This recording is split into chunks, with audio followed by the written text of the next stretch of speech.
ตื่นเช้าหน่อยไหมนะรถตัวตาปรับพวกนี้ตัวอาหารกอมละมืดกอมเป็นลำในเรือตั้งเซฟเด่นอันเอาตระลือกิจจ่าเจบีซีไอ้เกี้ยวกินยังเงี้ยเด้อยืนตามเกี้ยเด้อคนเอ็มมันตัวนาทีมันเข้าให้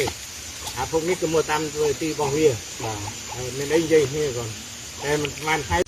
อันนี้ยังตัวนาทีเด้อตัวนาทียังตัวนาทีตั้งตระลือยังเกี้ยmớiยังพูดเด้อยังไอ้จัดไอ้เงี้ยถ้ายิงตัวตึงขึ้นตัวนี่มันจะค่อยพัดเองเยอะตัวแม่ก็โดน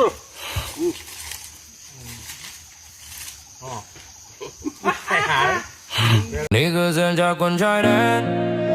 มันทำให้เจ็บปวดเหลือแสนใครกันจะเข้าใจเท่าคนชายแดนสิ่งที่สูญเสียไปไม่มีอะไรมาทดแทนบึ้มลูกระเบิดแหวกอากาศลงที่บ้าน